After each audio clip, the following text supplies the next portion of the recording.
I'll give it a go. So all the stars that we hear about, the Pleiades, Orion, Sirius, Arcturus, Andromeda, all those stars are in one small neighborhood of the Milky Way galaxy. Astronomers don't really have names for all the other stars, and there's just too many of them and they're too far away. So all the star lore from history and all the starseed family and ET groups that we hear about, it's just one small neighborhood in the Milky Way here. Right. Out in the sector. And then we've got some of these groups like the Pleiadian and the Orion, so they range from being part of the fifth dimension to the early stages of the sixth dimension. Others, perhaps those from Arcturus, they are basically sixth dimension, non-physical, maybe even going into the seventh dimension. Then you have people on Earth here, Babaji, if you've heard of Babaji. Some of these that have been here on the Earth, looking after helping out what's going on here, they're already living in the sixth dimension.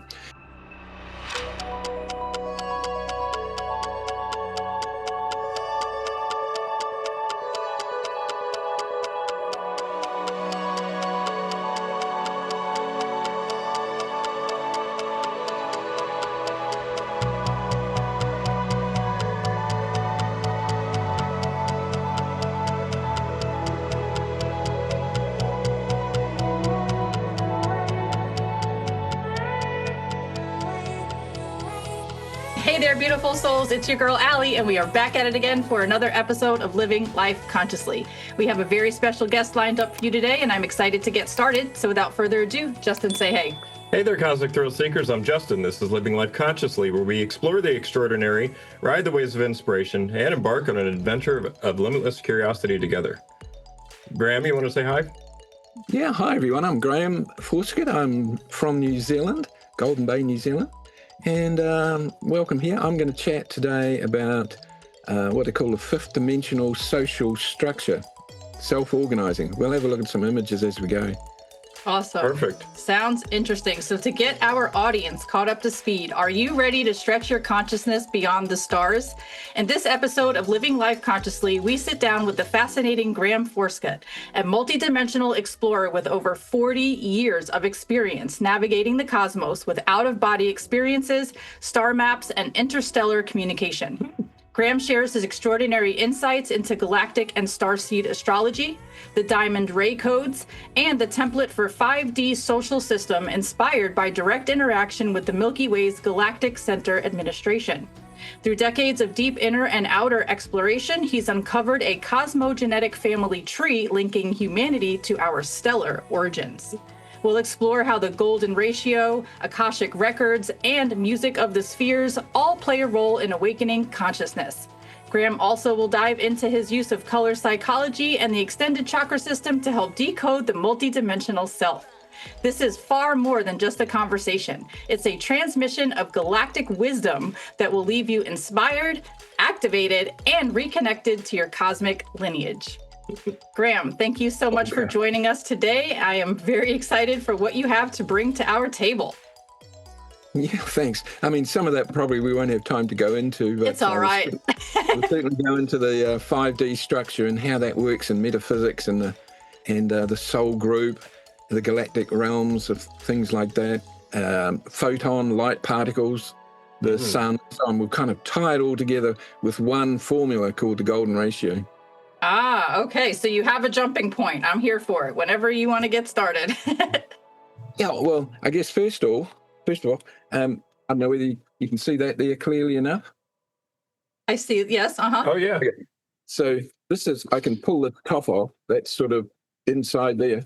And then I can unpack it. And I've got this five there. And there's a central hub there, that white one. And there's 6 there. So what this is 12 around that central hub, that white one, 12 going there, and then that encases it there. It's the same diamond. This is called the diamond ray codes. There's a golden ratio diamond there that make up this shape, and then the same larger by golden ratio there, and then so that 12 around one packs into this purple one. Then I can get 12 of those purple ones, the larger ones there, and pack them around a a larger white one, and then you've got 144 packed together, and they're all the same shape. They're all this individual shapes there. Yeah. It's partly the golden ratio geometries there in the gold and the light or the diamond ray codes. So from there, that's moddable. I can make that out of cardboard. So I can make 144 individual, they're called rhombic trichontahedra. So I can make 144 individual ones, and they will pack most efficiently, energetically efficiently, with the least expenditure of resources and so on, around a central heart, a central hub. Okay. So what I'm going to do is I'm going to show some images about, you can tie it into Jesus and the 12 and King Arthur and the 12. How best are we going to organize? It's self-organizing in a sense. It's not a hierarchical thing. So we self-organize a community dynamic. And I've sort of been working on this for a few decades. And so I've got images that show just how we've, the stage we're at this point, and then the metaphysics behind it, how that relates to the galactic center, how that relates to our sun, how that relates to what I call our light body, a few things like that as we go through these kind of images I've got here. Sounds awesome. I'm glad you came prepared, sir. Well, all right. So your model reminds me. Oh, you're gonna go for the Alexei Novitsky book. Yes, I am. It's right here. I knew you were gonna do that. Go ahead. Okay, so a friend of ours, his name is Alexei Novitsky. He's written a book called The Infinite Pool of Experience and Awareness. Right. That's so cool that the green is showing the background. Oh, yeah. It looks like there's a hole in the book. But anyway, all right, so if you look at this image, it's kind of similar to what you have there in the fact that it's like he's talking about there's different levels to awareness, and they all fit together nicely with each other, and it all compounds the bigger you get. Like, that's exactly that. Yeah. So pretty much the same thing. Anyway, okay. Similar concept. All right, cool. I like it. It reminded me of that. Yeah, and we've got some images that'll just support that as well. Oh, perfect. Are you ready to screen share? Should we get that going? Okay, here we go. Okay. So here's our first image, and what this is it's a flat surface template, and there's 12 pentagons here, and if you fold it up, it becomes a polyhedron. It's called a dodecahedron. And a dodecahedron is the scaffolding for the golden ratio.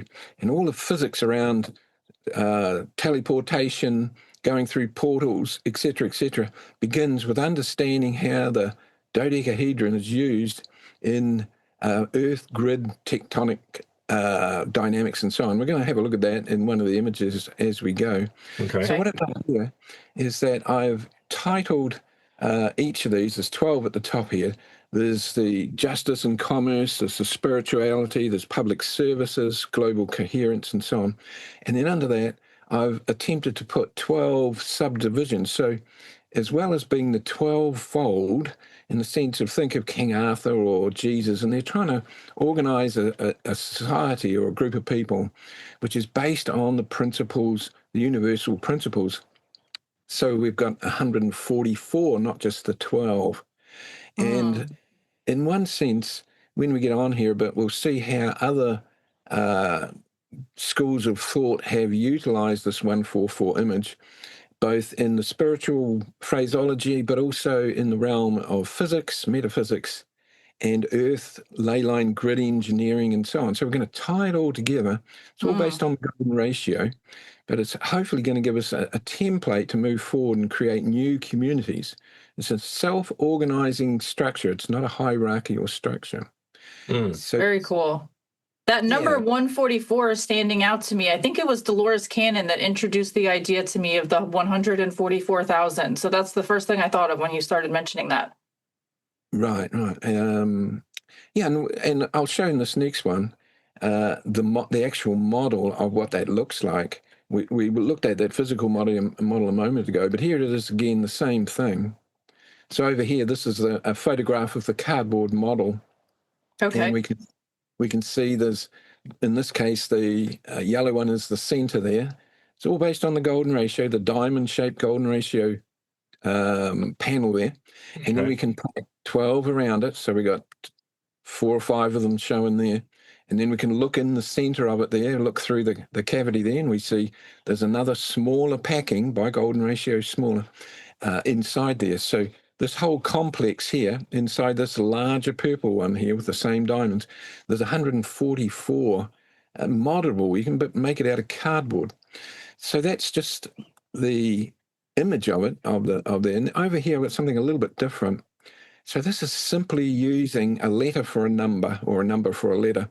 So in the English alphabet, we've got A1 and Z26. The curvy letters of the golden ratio, the curvy letters of the English alphabet have been isolated as snippet fragments of the golden ratio spiral going through a torus shape. And the torus shape's basically the shape of the universe and the shape of the smallest photons. So it covers all scales. So the English letters can interact at any scale, or another way of saying that, any dimension.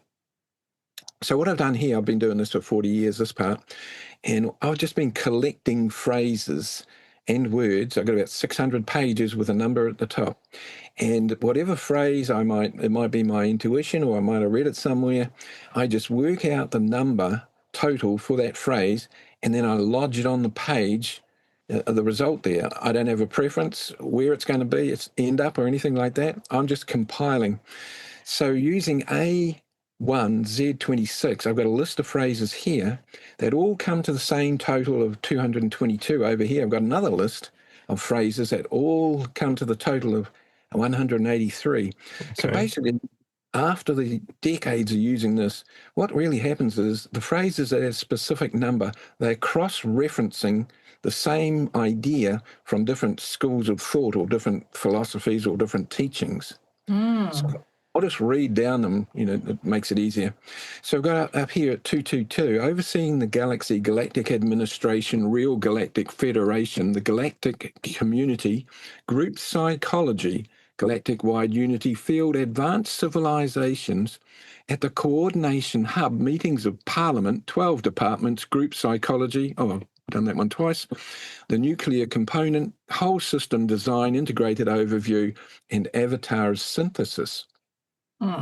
So what that's saying there, or at least it's saying to me, is that advanced ultra-terrestrials, not just extraterrestrials, but advanced ultra-terrestrials who have moved through the levels that we see around us, and the ET levels have moved beyond that. But they're an organization at the center of the Milky Way. And the way that they construct their own social dynamic is built around the same thing that, say, Jesus and King Arthur were trying to do. And over here in this 183, I'll just read through these. The Aquarian archetype, holistic vision, new earth, hologram, light-based society, future education, whole systems, a model community, the prototype, communal spirit, the 12 rays, which is really just another way of saying the 12 around one, interactiveness, the central group, planning councils, agents of society, mature social body, new communities, non-nuclear family, etc., there. So there's alphanumeric cross-referencing, which is suggesting and perhaps supporting the idea if we're going to move forward as a collective and interact with the wider field, the galactic realms and so on, the different ET groups and so on, who have already understood and applied these universal principles a long time ago. So if we're able to do that here, then we're opening up ourselves to, faster, more speedier interaction, and they can see us coming when they realize and look at us and see that we're kind of utilizing the very ways or principles that they have been using. So it's sort of a win-win situation, if you like. Love that. Yeah. And so this is a slightly different theme, but the principle is exactly the same. You could Google search soul group or oversoul, words like that. So in the spiritual teachings, it's often said that the oversoul has 144 souls that are within that one oversoul. Okay. So in this white image here, this is a 2D drawing of that very way of seeing it there. But when we get down here again, it's the real the way it is that here we've got this 144, we'll call them light bodies or Merkabahs or auric fields or souls, individual souls, and most economically packed together in this very form. In the next few images, we're going to bring in the sun and the photons and so on, just to explain how this connects to our own auric field and our own, when we become ETs and so on, and even beyond that, we reform or we become part of the mature oversoul. So in one sense, we reform into the cluster. Of course, we're all doing our own thing in that. But in one aspect, in the lucid higher realms, we reform into the complete oversoul, and then that oversoul joins with other oversouls, and you get groups like the Galactic Administration and so on. Okay. So Very next interesting. image. Yeah, next image here. This is just a patent from a patent office there. You can get it online. And it's called a photonic crystal. So here's the same shape again. Now it's a little bit more difficult because it's a drawing rather than made out of cardboard. But we've got the diamond shapes here again. And the red line around, the dotted line around there, that's the equator of it. Halfway through it there. Yep. And that's a decagon, a flat surface decagon at the equator there. And this yellow orangey one here, this is from that point there. That's from the center point out and then covering a little bit of the circumference there, that triangle. So that's a volumetric shape there. And in the patent, when you read through the patent, where they call it a photonic crystal, it's a light crystal. So what they say there is that this form and this cavity here, it's a golden ratio tetrahedron, it's called. That cavity there can self-replicate smaller and smaller and smaller inside itself there, based on the same geometry, the same shape, golden ratio volume, golden ratio edge length, right down there, and you can just keep packing. I've got an image of it coming up. And in there, in the patent, they say, this shape, the overall shape, and the dynamics of what's going on in here will hold the most amount of information. It's like the best library you could ever have. It also on the surface there, the shape of it allows the maximum number of incoming energies to enter it, and it is able to radiate from the surface of itself there at the most number of angles possible. So it's maximum storage. It's maximum as far as incoming information can enter into it here, and it's maximum radiation or extending out from itself. Seems pretty efficient. Yeah, most efficient. This is in the patent. Okay. This is what they call the diamond light body. So this image, now this is from a friend of mine, Lynn Claire Dennis. So she had a lucid experience when she was younger and saw some sacred geometries. And in her work, this is like a somatic resonance, a real-time feed out of what our heart is doing. And when at that moment, when our heart is just slowing down a little bit, just as we stop thinking, that shape there on that flat surface resonating plate there is a decagon. So that's the same back here as the cross-section of this shape here. So she's showing here, and as others are doing this as well, Dan Winter's on this as well, is that when our heart, or when we're feeling compassion and empathy and when we're meditating, our heart generates a cascade of harmonics or frequencies outwards into the environment based on the golden ratio, and the decagon is the shape or the pattern for that. As well as going the other way, it sends a cascade of frequencies inwards to the center, and that ends up going faster than the speed of light. And that's interacting with the higher realms and the superluminal. Oh, wow. I'm a visual learner, so I'm here for all of this. I'm very interested. Yeah, me too. Maybe I'll make this one a bit bigger. So you can get... oh, there's the everything packed into that one little section part. Okay. Yeah, there it is there. Okay. There's the tetrahedron that was inside it's called a reciprocal space in the middle there. And then what I've done is that there's if you can see the mouse there, the little bit there is an exact smaller by golden ratios than the whole size here. And there's another repeated version down there, the whole thing there. So they're packings of, I know this is a little bit, you need the modeling to see this more clearly, but they're packings of what they call golden ratio tetrahedrons. And here over this side is the Earth, and you can get an app, a free app, vortexmaps.com, and on Google Earth, it'll just plot the ley line grid work on here, and the red lines there are the diamonds, the very same diamonds as the photonic crystal. So there's the Earth, this is what they call the Earth's light body, the Earth's energy body, if you like, the energy field. So in the future and in the past, many of the sacred sites that are around the planet, they're built on these nodes, the Great Pyramid, Machu Picchu, Angkor Wat, and places like that. So they just didn't randomly build them on ley lines. They actually went to the nodes and built them on the nodes. And then during full moons and so on, they do ceremonies, and that would open up the portal at the center of the Earth. And it also, incoming information, etc., the shape itself maximizes all these things. So this is all going on in the past, and in the near future, groups will understand this in the new education that we're moving towards. You need to be teaching this stuff in elementary school, Graham. Like, I should have known this in first grade. What are we doing? Right. I wonder if there's a point over Sedona. Oh, yeah. Yes. Yeah, that's true. There is. Good. I've got an image coming up about myself teaching these at high schools. So that's really? Wow. I'm a high school teacher. You want to come down? So here it is again. This is called a diamond sun, and the name of the shape in maths and so on is called a tricontahedron. That just means these diamond shapes.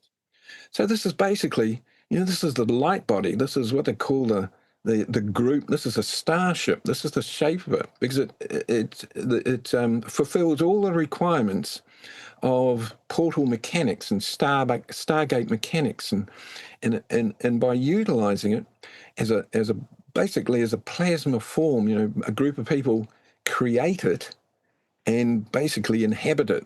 For a starter, that's kind of like in our mental and emotional department, so we use it like that. But eventually, we can transmigrate. Not just out of body experience kind of thing, but completely transmigrate, like the ET groups that are coming here, the positive ones. This is the form they take to. Two locations can interact in real time over any distance. So they can migrate here and effectively using the dynamics of the golden ratio to make that happen.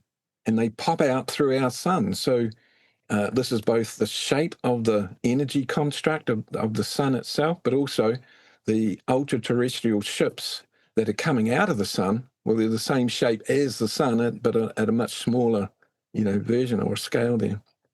As I'm looking at this image, I'm thinking of like all of the recent orb photos that have been surfacing online, and they're talking about drone swarms and all this other stuff. But I'm particularly thinking of an image of an orb that Silver Girl took, and in the image you could clearly see like hexagonal shapes. So I'm wondering if like she just happened to catch it at the right angle, that like the structure of it literally like came through in her picture.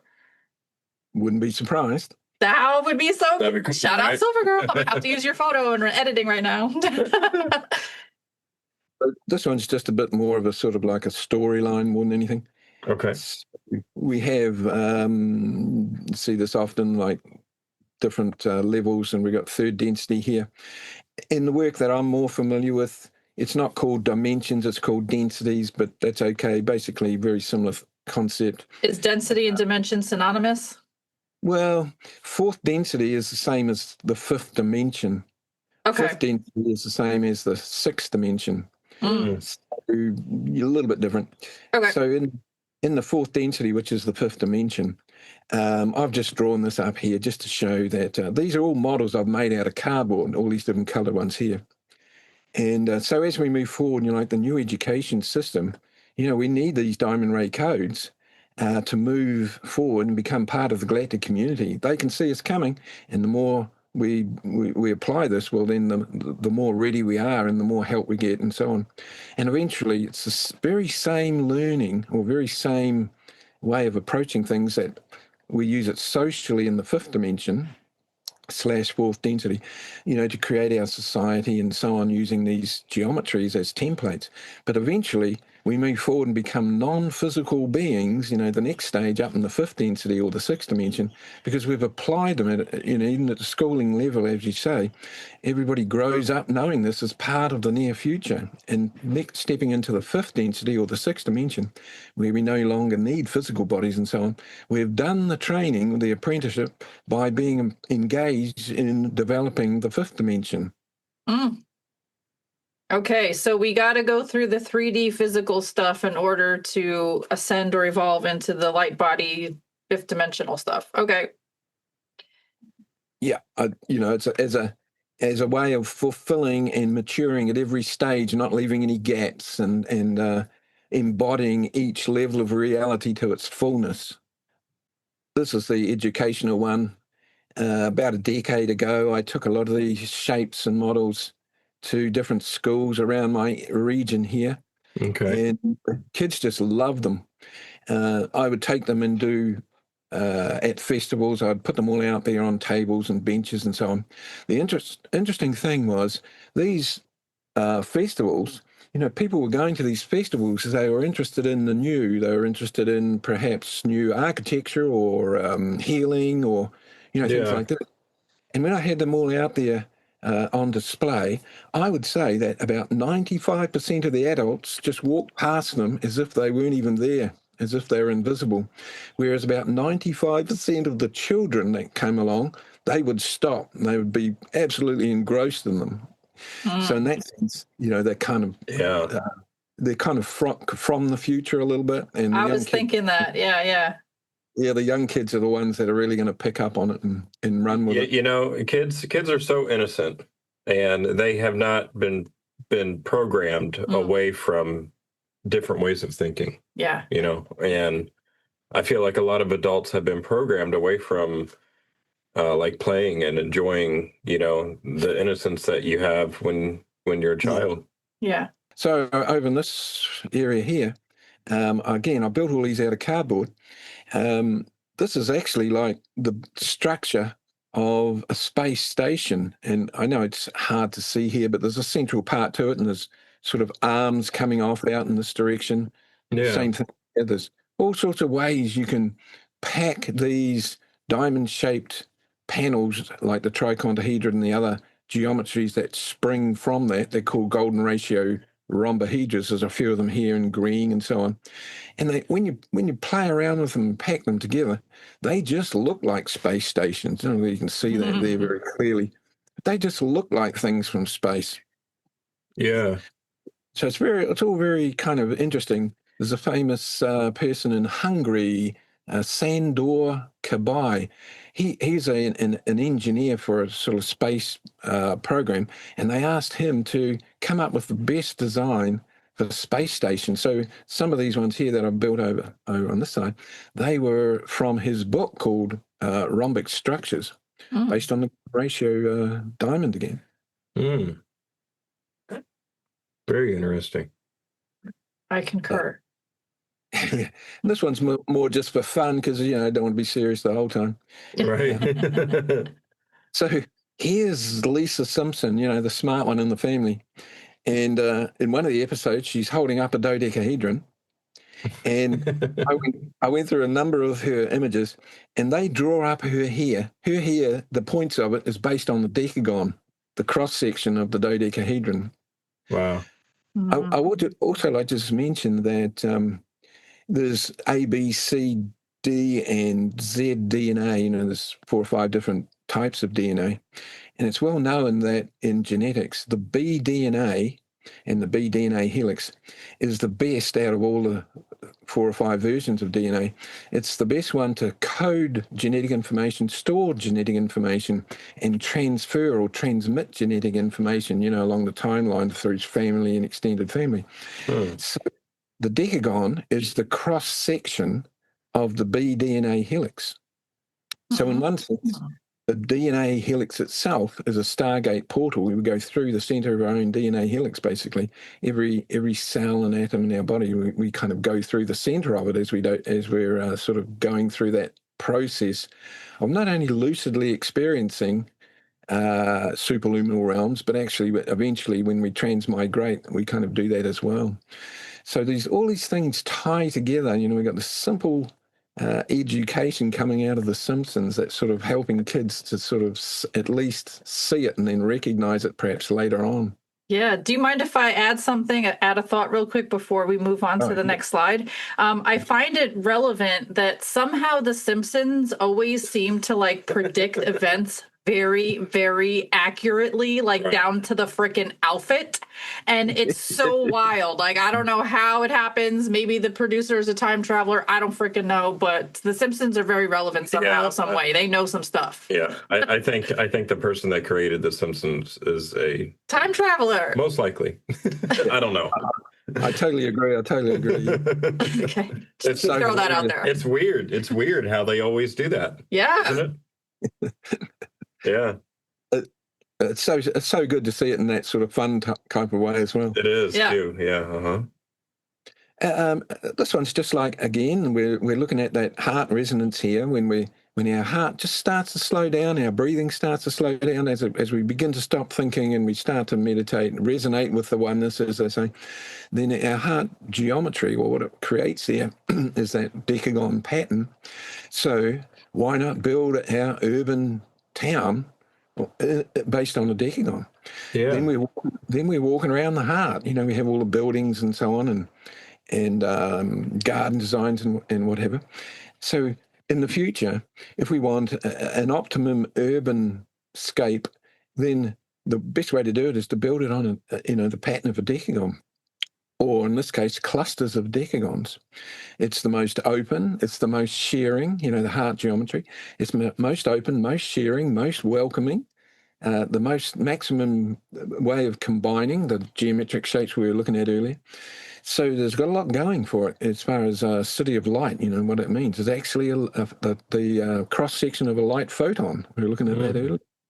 Isn't there a city in Europe that is specifically in that design? And the only reason why I even know this is because I just watched a show called Destination X on Peacock, and it's a reality TV show where they travel around Europe and then they have to guess where they are because they're blinded until they are dropped off in like whatever location they're dropped off in, and then they have to like literally look around them and try to figure out where they are. And I think one of the cities was in this shape, and it said that it was the most secure, They even mentioned information, the control of information coming in and out. What a freaking synchronicity. Holy shit, Graham. I think I've seen that one. It's kind of like a big castle in the ground. Yeah, it's got like a red outline. I'm going to have to find a picture. But yeah, what a synchronicity. I forget the name. You have to look that up again. I think it's also important to bring up the fact that the United States Pentagon, is it's a pentagon, right? I mean, I think that's significant. Yes, originally that's right.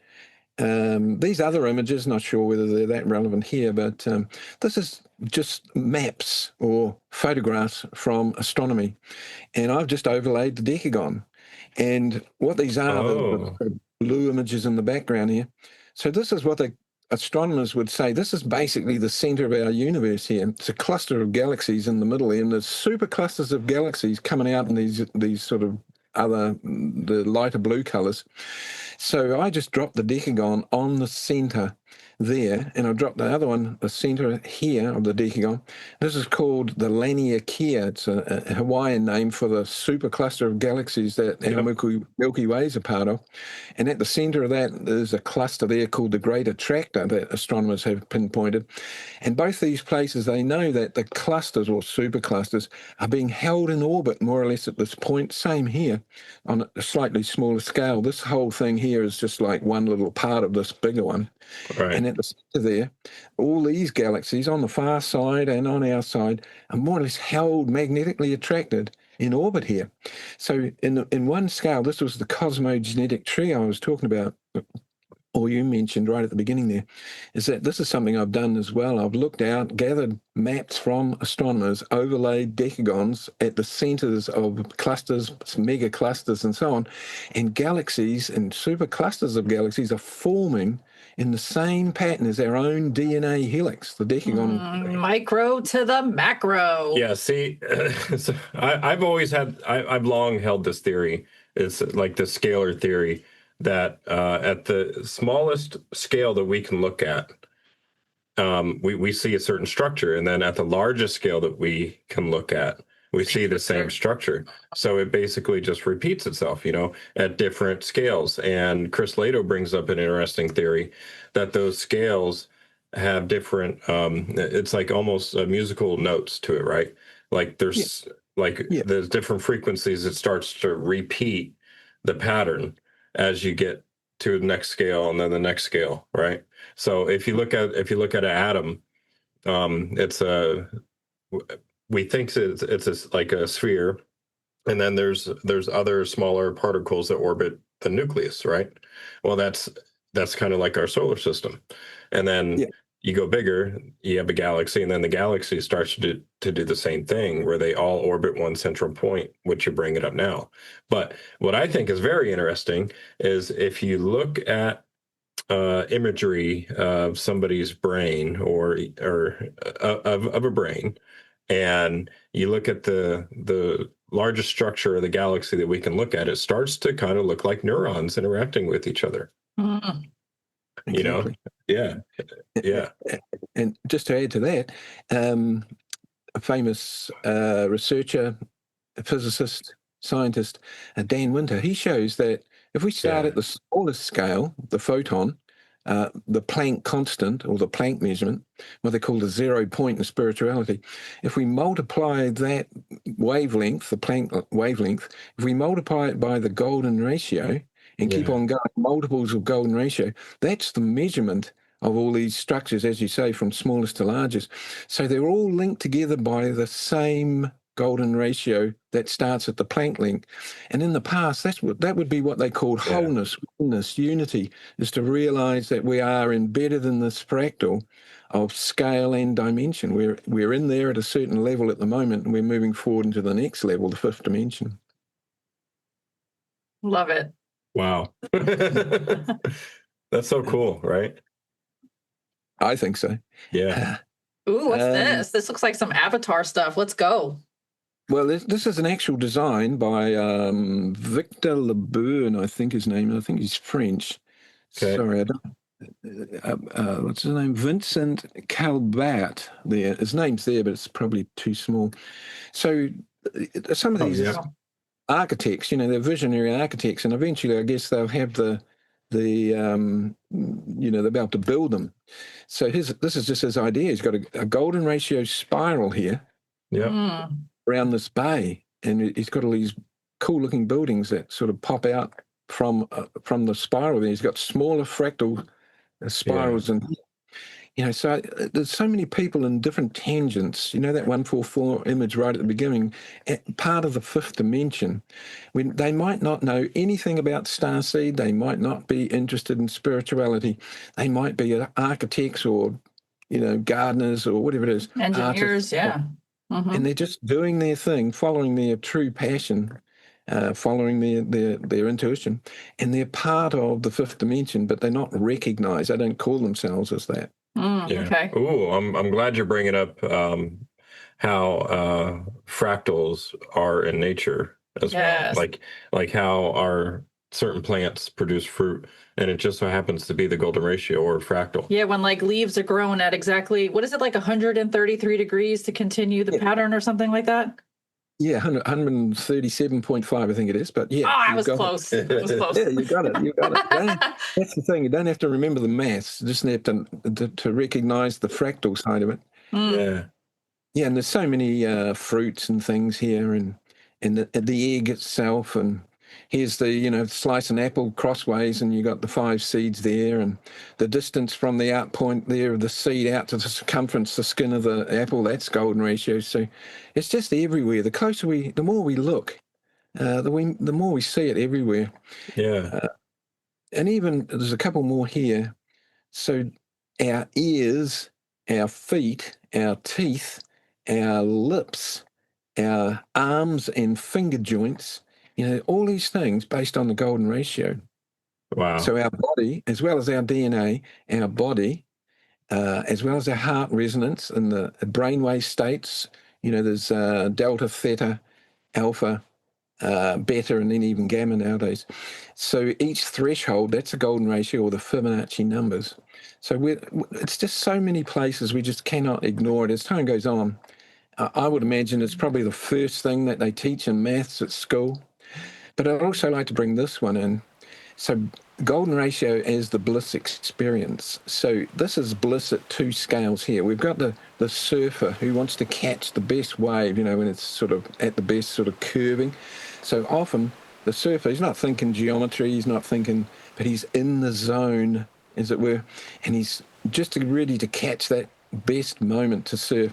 At the same time on the beach, the photographer, he's trying to catch the best photo, the most beautiful, cool photo. So he's there waiting to click the photo.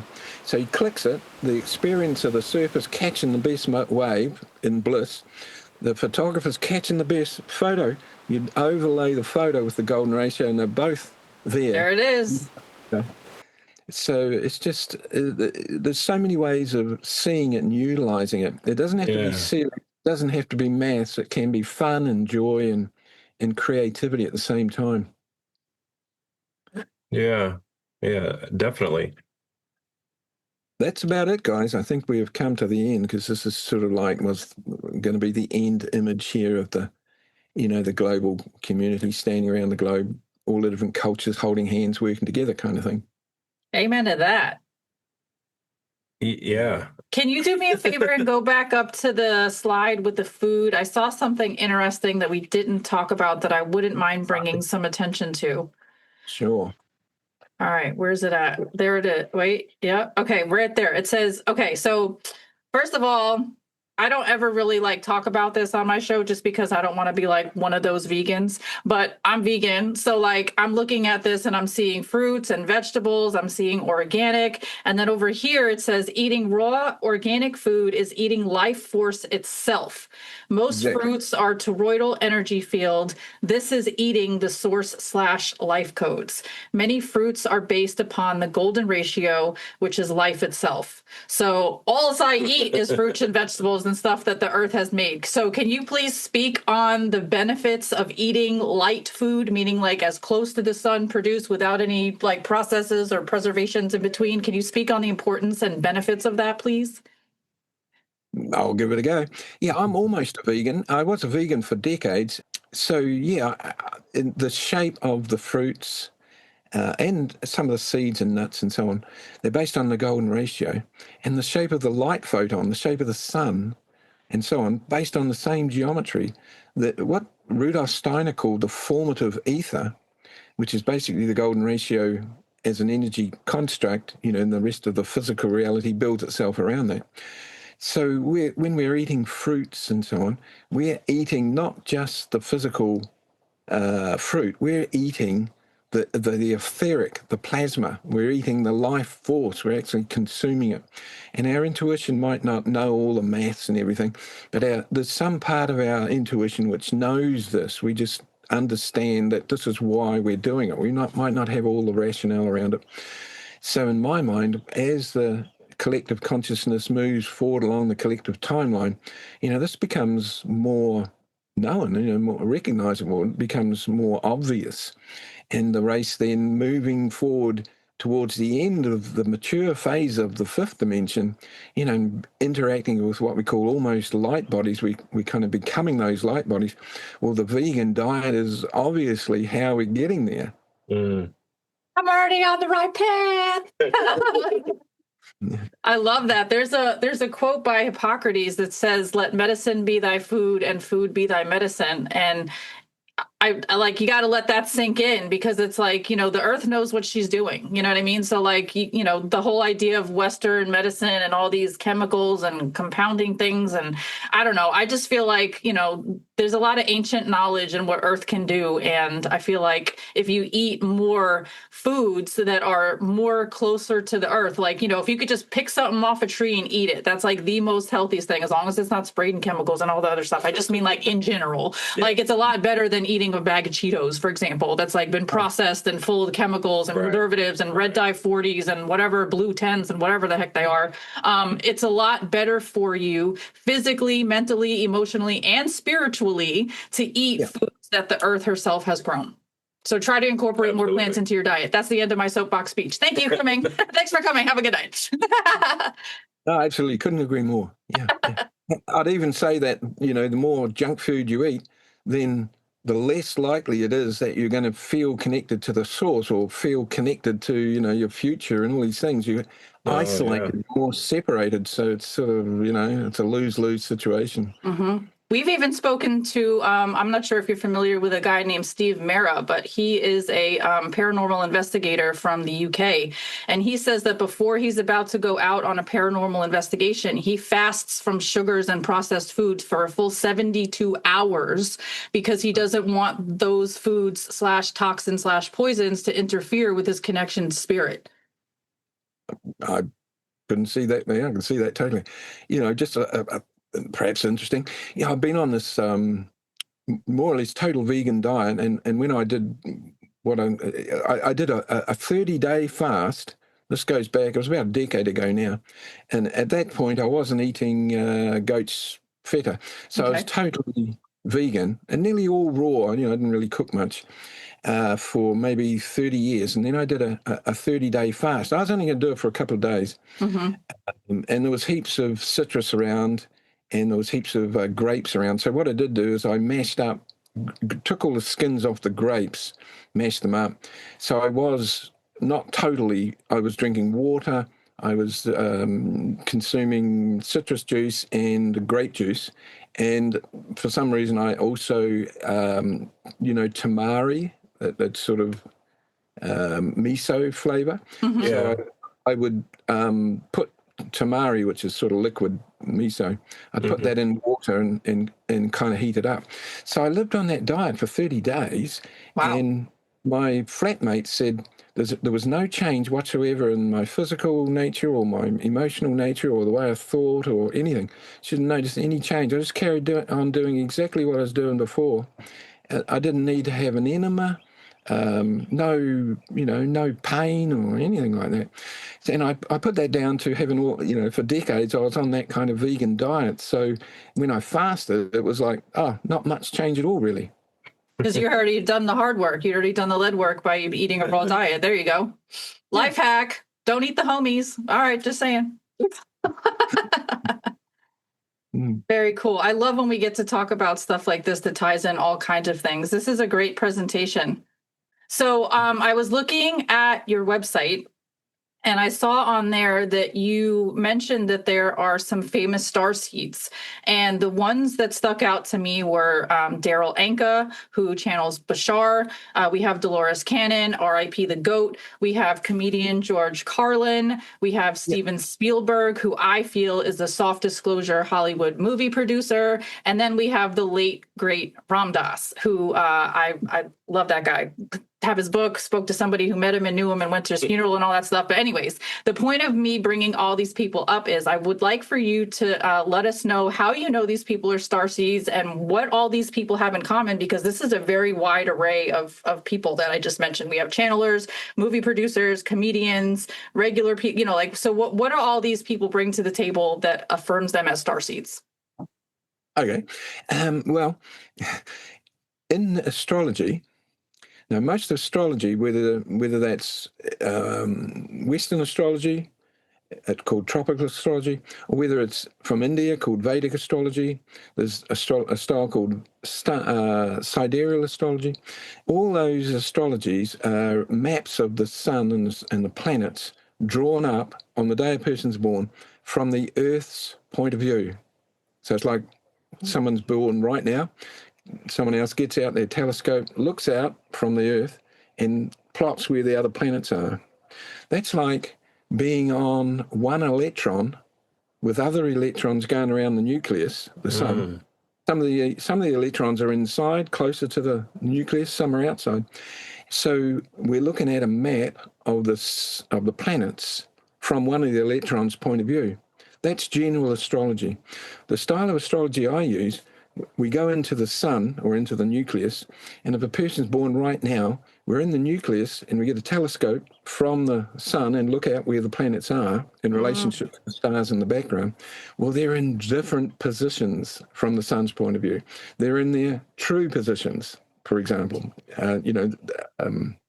So that's the first thing. I've been involved in this style of astrology for about 40 years, called heliocentric.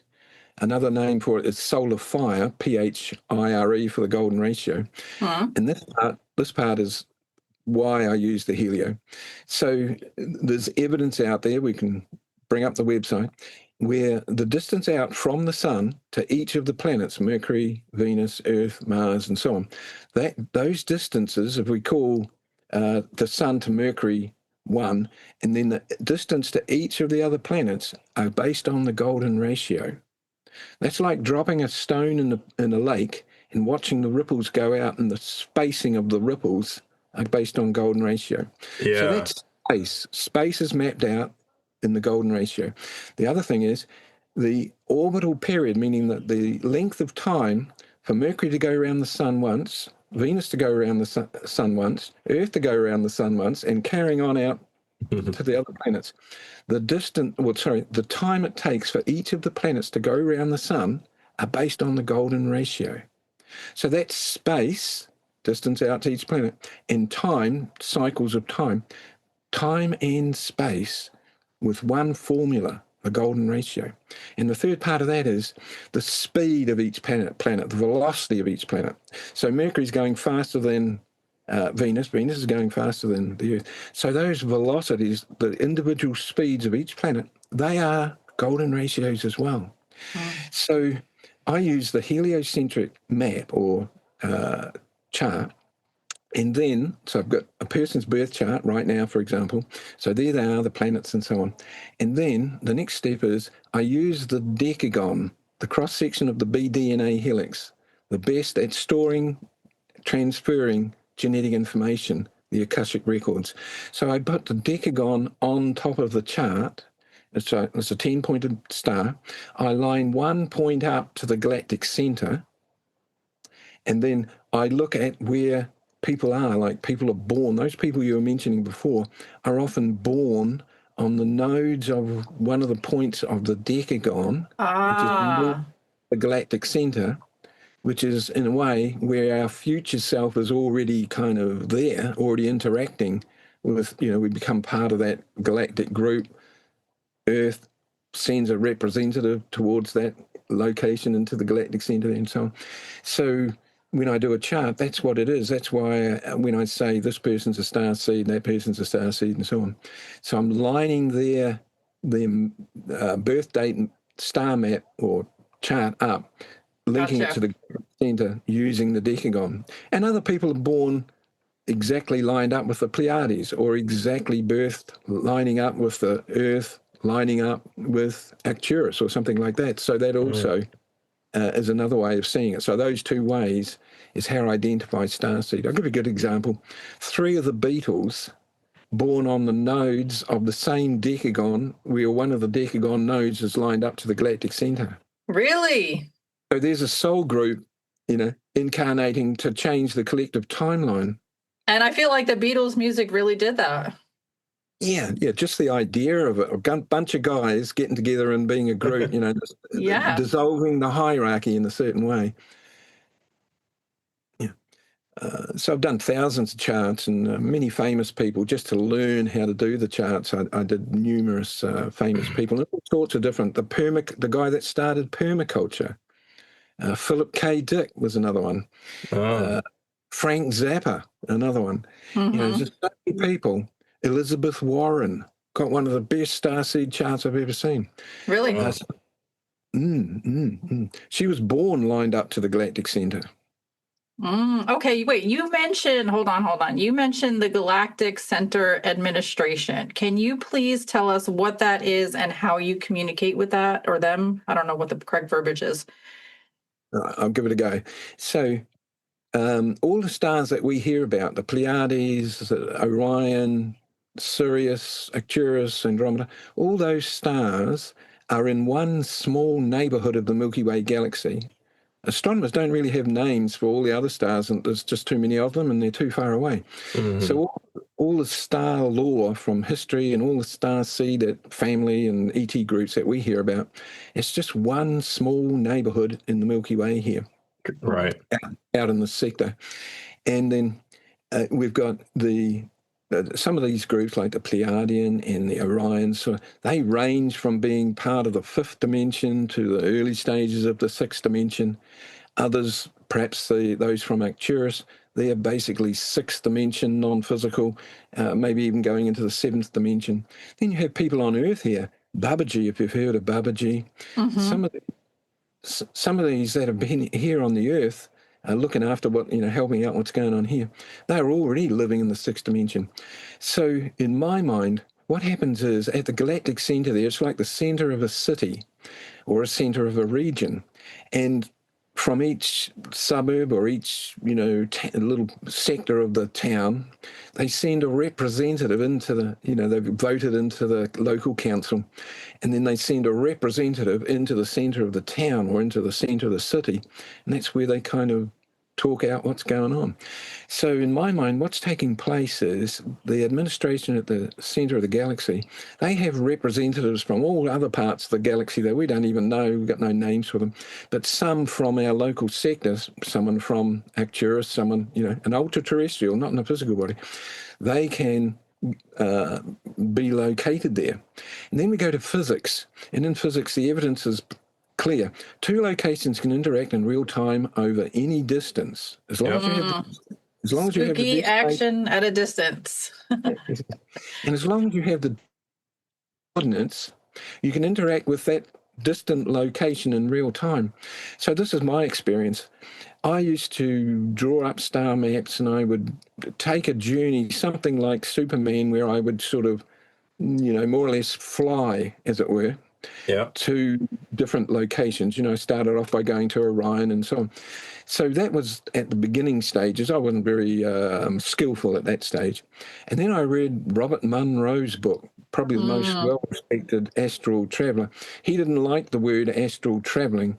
He rephrased it and called focus level. So if you focused your attention at the destination, two locations interact in real time. So my interaction with the galactic center was more like that. And I had my diary, my alphanumeric diary.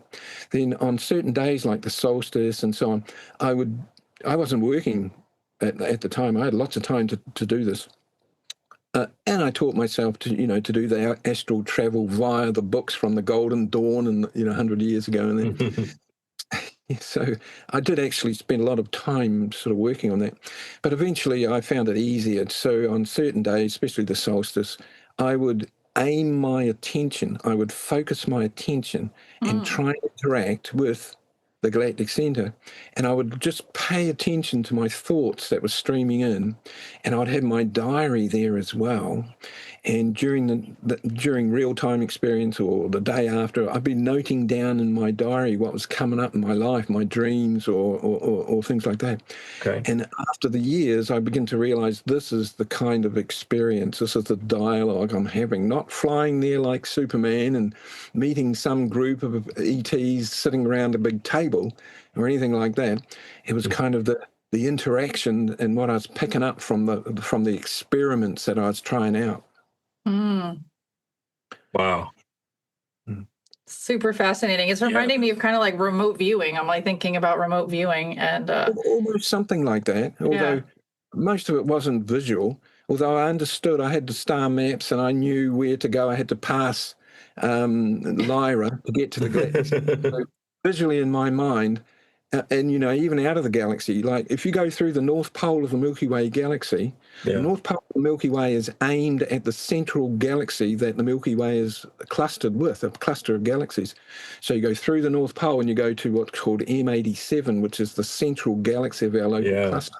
Yeah. So I would do the journey, in my visualization. I would follow the journey that is out there in the actual sky, and I get familiar with the journey in that sense. But then I would do it slightly differently. 2 locations interact in real time over any distance. I understood the destinations and so on, and then it was sort of like a little bit different after that. Yeah, that's so fascinating. And it reminds me of, when I hear you say that, like I think of the double slit experiment, that, it's an experiment that involves light, and basically an observer affects the way the light behaves, and it doesn't matter whether you're physically there or not. You could be around on the other side of the planet. Just thinking about the experiment that's happening on the other side of the world, and you are affecting the result of that experiment. The same thing as spooky action at a distance, and so it's very real. Okay, Graham, can you please do our audience a favor and let them know where they can find you online, what your websites are, what kind of services you offer, any cool projects you have coming up? Just basically let them know where they can find you and what you got going on. Right, sure. Well, I have a Facebook page, just my name. I have a website called Galactic Astrology Academy. And there's a lot of stuff on there, a lot of free stuff. A lot of these ideas are presented there on some of the different pages. I can follow through on any of that. I do astrology charts. I've been doing them for about 40 years now. I guess we'd call them starseed charts. They're pretty in-depth. Go to the feedback page, have a look there. I'd never asked for feedback, but there's hundreds of feedback there.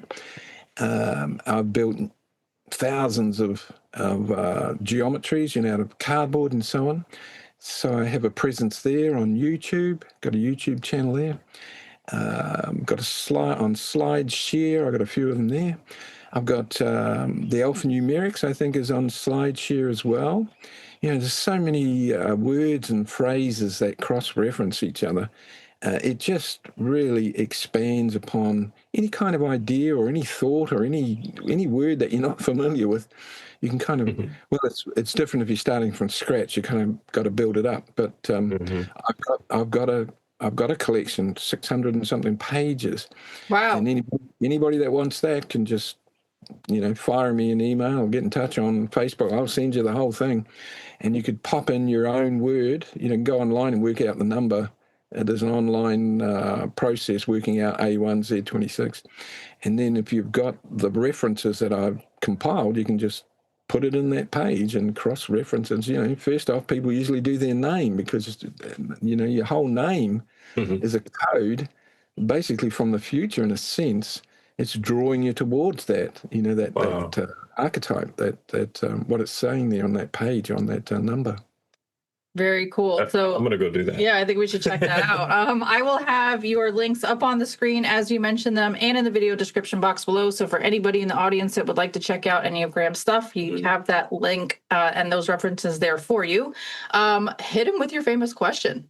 Graham. Okay, so this is a doozy. What is your greatest hope for the future of humanity? Good question. Well, I hope that first off we get rid of all the, the wars and the, all the pain and everything. Everybody that's, so that'd be my first thing. And of course, I think once the pain body's healed, then everything that we talk about here and perhaps your other, people that you're interviewing, then we can really step forward and make this planet, from the space. Earth is an emerald aqua jewel. Emerald for nature, aqua for the ocean. So to me, the 5D Earth, the Earth here, its own evolution, Gaia is an evolving entity itself at that scale, is a nature paradise retreat for ET groups that want to come here and regenerate themselves, have a bit of time off. So that's how I see the Earth, is it's a nature paradise resort, not in any negative way where things are being abused, but, in the most positive way possible. So I'd like to see that as the outcome. But first, I'd like to see the suffering people, not only people, but animals and so on, Yeah. Oh, yes, absolutely. So ending the suffering and bringing 5D Earth to reality. Perfect. Yeah, maybe with a little bit of accountability, that might need to take place as well. Ooh, a reckoning. Oof, a lot of people's Yeah. heads are gonna turn. Let me tell you, there's a lot of stuff going on planet Earth that needs to be it needs some light to be shed on it for sure. But that's a whole Absolutely. other topic. Right. Yeah. Thanks, guys. Been Yeah, fun. absolutely. This has been a great conversation. Thank you guys so much. Did anybody have any other quick Yeah. points they wanted to make before we close out today? Thank you for coming on the show and sharing your knowledge and your research. And I definitely learned a lot. So thank you. Yeah, I feel like I'm gonna have to like watch my own show a few times just to like capture everything you taught us today. So yes, Yeah. It's And very hard to watch your own thing, isn't it? I don't. it is a little bit. I don't like hearing myself talk. I gotta hear my voice. I'm like, ugh. yeah.